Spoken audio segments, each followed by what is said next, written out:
I think it's more than just a narrative now. I think the West, led primarily by Washington and London, has erected what I would call an empire of lies.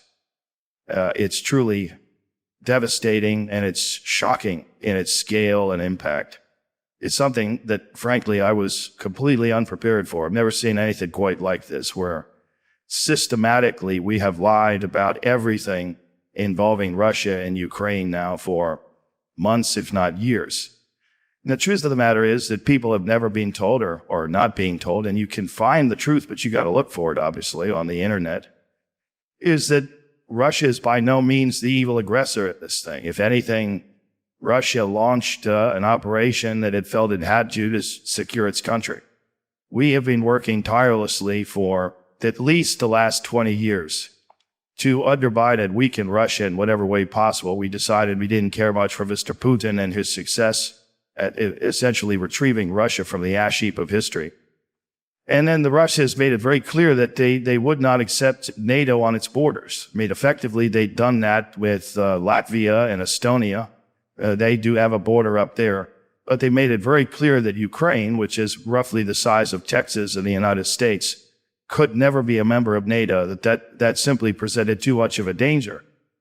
They made that clear in 2008 at Budapest. We ignored it. And then subsequently, Mr. Putin has given speeches reiterating the criticality of neutrality for Ukraine, unwilling to see NATO bases there. In 2014, one of the principal reasons that he intervened to seize Crimea was to prevent that naval base from falling into the hands of what he expected would be NATO forces. And remember, whatever he says NATO, he ultimately means the United States. It's the United States Navy that would have gone into the ports in Crimea. It's the United States Armed Forces that is moving eastward towards the Russian border. And we've chosen not to discuss that. 2014, you also had this coup that we helped to organize and implement, which put people in power that otherwise would never have got there. And these people were violently anti-Russian, hostile to Russian national security interests. We encouraged that. We cultivated it. We began pouring money into this thing called the Ukrainian army. Really, it's more the army than anything else. And in 2014, this fledgling Ukrainian army began immediately attacking the Russians in eastern Ukraine and the so-called provinces or oblasts of Donetsk and Luhansk. And in the time between the first attacks by artillery in 2014 and the intervention by the Russians in February of 2022, they killed 14,000 people. And they fired thousands and thousands of rounds of artillery. In fact, in the week or two just before the Russians finally moved in, they fired over 2,000 rounds of artillery ammunition. And these were all being fired at Russian civilians. Now, notice I say Russian civilians. They were technically Ukrainian citizens. They just happened to be Russians. And of course, these Russians were being oppressed.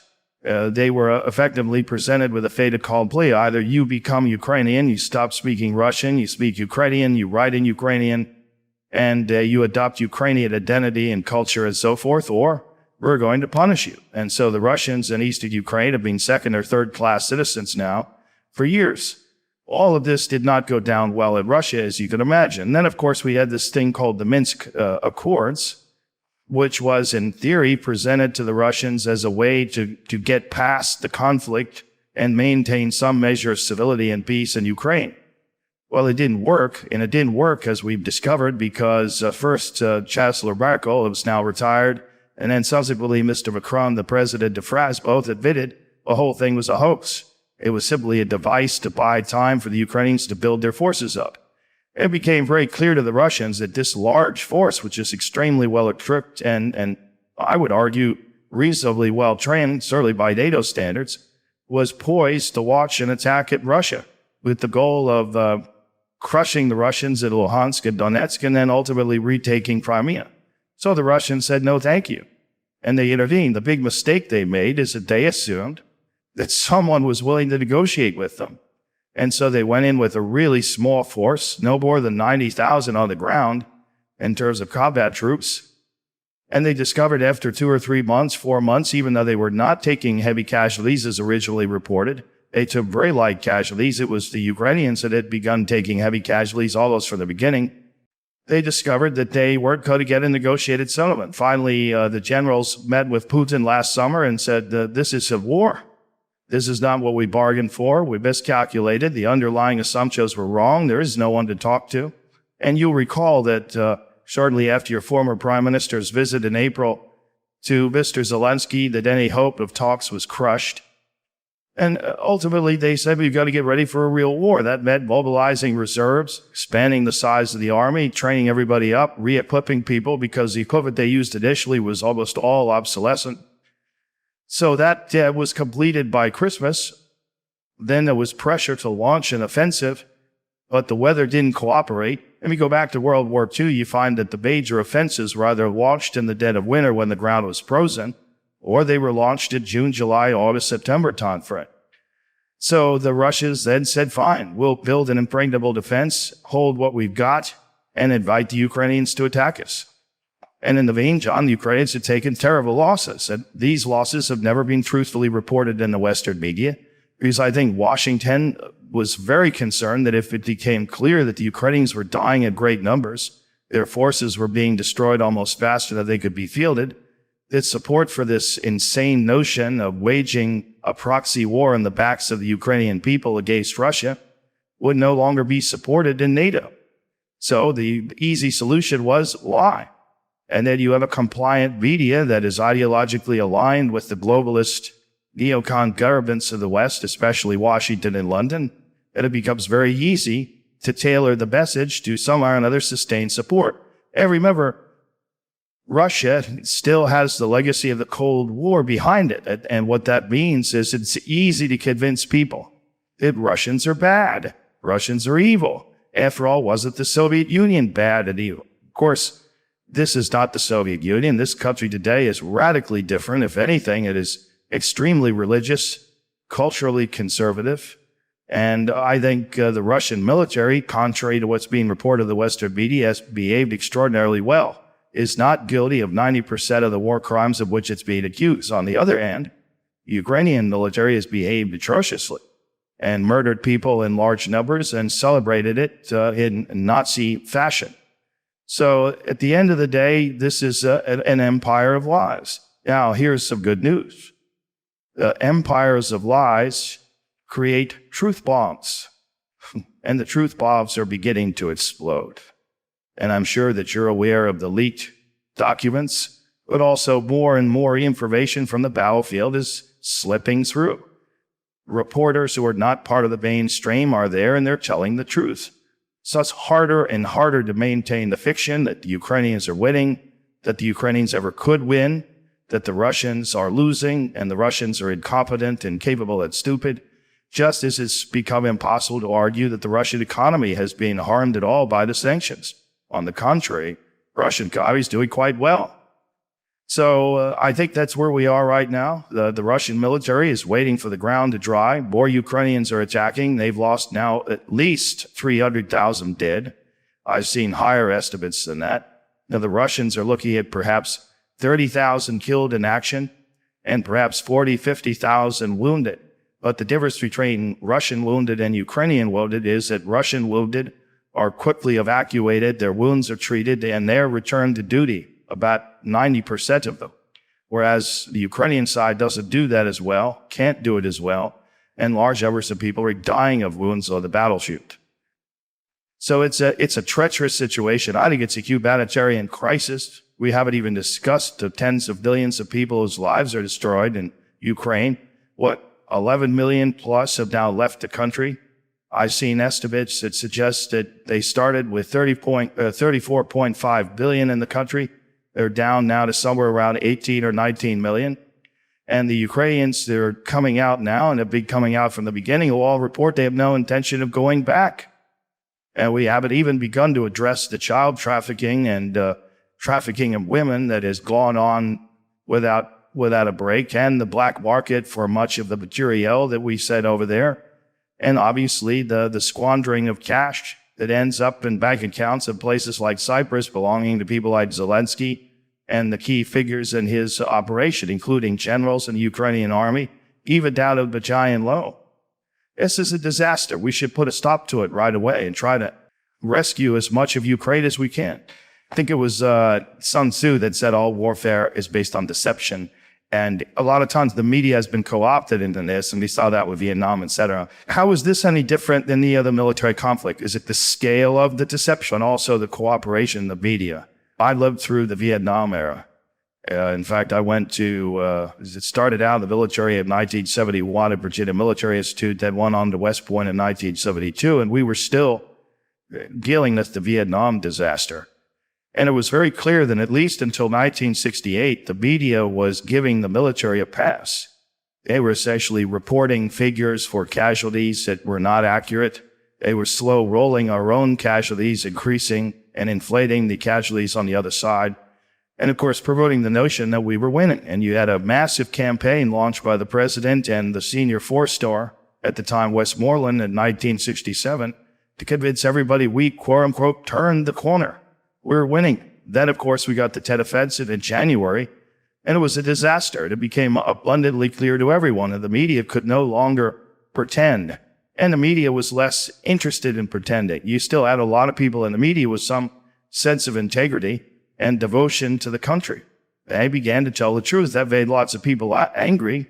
These are the Americans that had believed the lies from the beginning. And, of course, we didn't even discuss the fact that the whole war was based on a lie. The Gulf of Tonkin incident, which really never occurred as it was reported. It's not the first time that we've gone to war for a lie. We went to war in 1917 on the basis of lies as well. So the bottom line is that I think today what's different is the willingness to lie, the willingness to deliberately deceive. And I listen to it every day, every morning, on every news channel. I read it all the time. And you sort of shake your head and say, this is incredible. So I worry that we're embarked on a similar course. But there's good news. Our economy can't keep up. The money printing is right behind us. You cannot substitute that in perpetuity for low productivity. So I think the whole financial lie is going to come home to roost just in time to prevent us from embarking on stupidity overseas. The other thing is that our armed forces are in terrible condition. The Army is in no position to fight the Russians. I don't think the British RE is either, sadly. I think everybody in Europe is aware of that privately. So what do you do if you're a globalist and you're losing? This is the question. Do you do something really stupid? And that's what I worry about. Do we suddenly send forces into Western Ukraine once Russia has overrun everything in June and in an attempt to somehow or another hold back the inevitable? And think that if we do this, this is going to somehow or another impress the Russians. The Russians are not impressed anymore. The Russians, if anything, the Russian people are furious. We should be grateful that Mr. Putin has turned out to be someone capable of exercising restraint. This is not someone who's given to emotion and ruled by emotion, thank God. But here we are ruled a lot by emotion, and that worries me. So we end up being dragged in a game. Then of the Balkans, I mean, the demonization of Serbia, when there was lots of guilt to go around, whether you were a Bosniak or a Croat. This was an ugly civil war. We intervened in that. I think we ended up humiliating the Russians unnecessarily in the wake of the Kosovo campaign, which I thought at the time was stupid and unnecessary. And I had worked with the Russians off and on, and I saw only interest in good things. I did not see any hostility, and I think we blew it, frankly. We made terrible mistakes there. Then we walked into this thing in Iraq without understanding any of it. I mean, the idea was to drag in the U.S. Army into Iraq and keep it there. I never saw any serious thought given to purpose, method, and end state. In other words, what do we really want to achieve while run? Somebody said, well, we're going to have the first liberal democracy in the Arab world, and it will be friendly to Israel. That made no sense. It was a lot of nonsense. And we've continued down this path. And now here we are dealing with this troublesome business of expanding NATO, knowing full well that it would precipitate this crisis. Then we celebrate the war and decide this is our opportunity to destroy Russia. What? What's the point of destroying Russia? You have to have a purpose in mind, something that makes sense. A rational, attainable objective. The use of military power for the sake of using it is disastrous. I think it's killing us as a country. And everyone complains about China. If you look at China, They come in with lots of cash and they offer to do things and expand their relations, but they're not interested in involving themselves in the internal affairs of other societies. We seem to want to involve ourselves in everyone's internal affairs. We seem to want to respect other people's cultures, other people's way of doing business. We're busy judging everyone else against an utterly meaningless standard because, quite frankly, things in the United States are not very good and haven't been for a very long time. The elites have gotten us into real trouble. The question is, what are we going to do about it? And I don't know about a future election. I'm unconvinced that it would mean much. I see a lot of evidence that the left has now established itself in power, has no intention under any circumstances of ever giving it up. If you look at the alleged Republicans, with very few exceptions, there's not much difference between them and the Democrats. They're all on the same take. I think people are paying attention. The Chinese announced a long time ago no first use. I think Mr. Putin has made it very clear that he will not use or employ a nuclear weapon unless there is evidence for our use of it or someone else's use of it against them, or the imminent readiness on our part to use nuclear weapons. Now, we had effectively what was a no first use doctrine. And in March of last year, President Biden announced that he was changing it and said that we now reserve the right to use nuclear weapons at will against someone who uses chemical weapons, biological weapons, or even very large and powerful conventional weapons. In other words, he's opened Pandora's box, which I think is sheer, unadulterated lunacy. Again, this is a manufactured war, a manufactured crisis, a manufactured conflict. This is not something that Russia set out to execute. If that had been the case, what you would have seen on 22 February of last year would have been a massive offensive by 1 million Russian troops that would have rolled right through Ukraine without regard to the loss of human life or the loss of property or anything else. It ended up immediately on the Polish border. That didn't happen because it was never the intention. It's sort of interesting. The same people who insist, well, Putin wants to rebuild the Soviet empire are the same people saying, well, the Russians are incompetent, stupid, and unprepared to fight. So which is it? Which position are you going to take? Now, I don't think the Russians are stupid, incompetent, but I do think they had no intention of fighting a major war, and they only maintained the military power they needed for defense, and that turned out to be inadequate. So now we really are going to see reemerge, it's already begun, a powerful Russian military establishment on the European continent, in Eurasia. Far more powerful and far more capable than the Chinese forces. We keep talking about China, but the Chinese militarily are midgets compared to the Russians. And the Chinese will admit that. That's one of the reasons the Chinese are there hand in hand to try and buy the technology and the capabilities the Russians produce. So we've created the very thing we said we didn't want. And here's the danger. Do we have some fool who thinks, well, we can use just a tactical nuclear weapon? I always love that. What's a tactical nuclear weapon? Well, it's 5 kilotons or less. What does this suggest? Well, it suggests that, we just want to use a small weapon to make a point. This is insane. Because your opponent is going to say, well, they're using a nuclear weapon. That means we better use our arsenal quick or we risk losing it. The use of any nuclear weapon under any circumstances, it will produce Armageddon.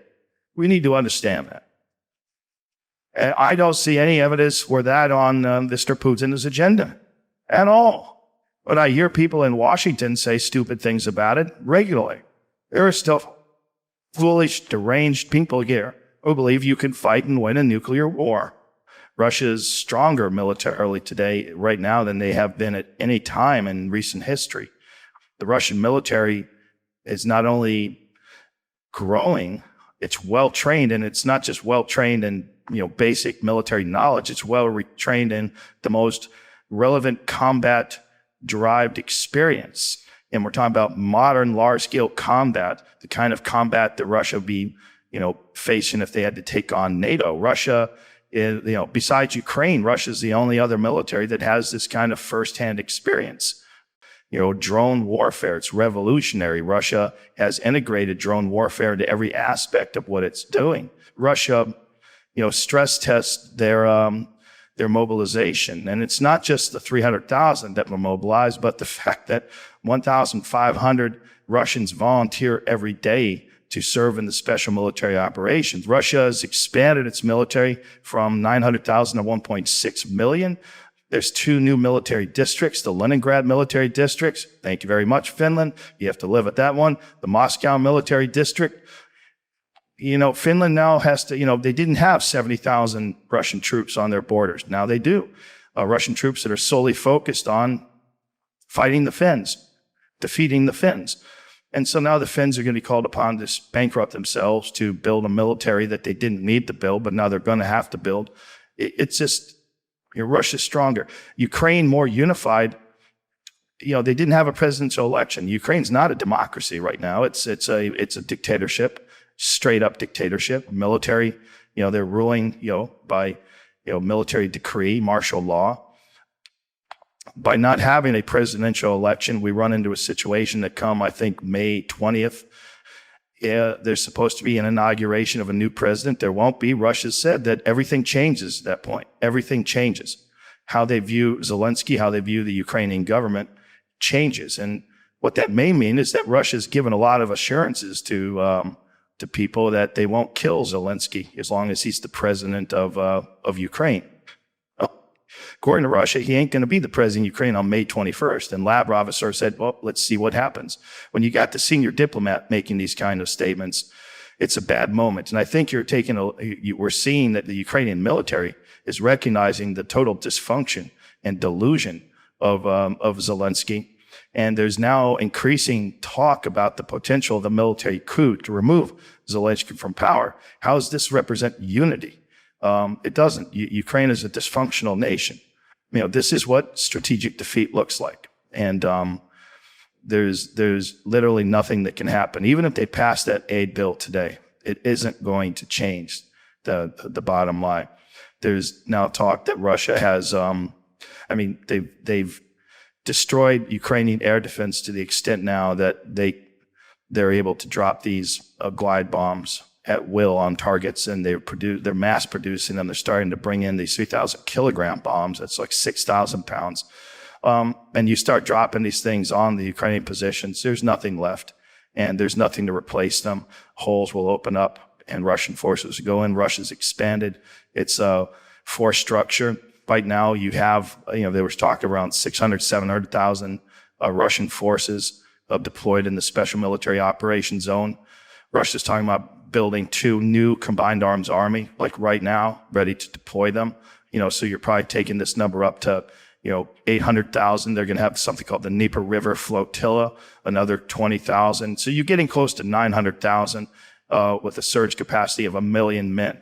1 million men is what you're going to need if you want to go up to the Dnieper River line, secure it with a Dnieper River flotilla that you're building right now. Why are you building a Dnieper River flotilla if you don't plan on taking the Dnieper River? Oh, because they're planning on taking the Dnieper River and holding the Dnieper River, and then redistributing those forces from a screen, backing up a screen, to creating 2 powerful strike packages reinforced by 2 new combined arms army that will have simultaneous ability to advance on Kharkov, advance on Odessa.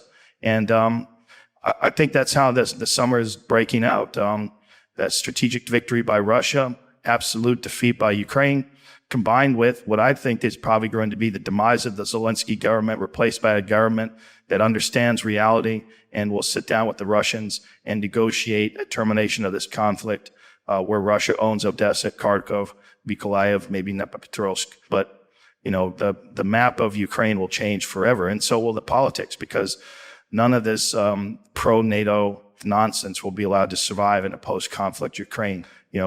Blinken is, Ukraine will be NATO. No, it won't, ever. And if you continue to pretend that it's going to be, then there won't be any Ukraine.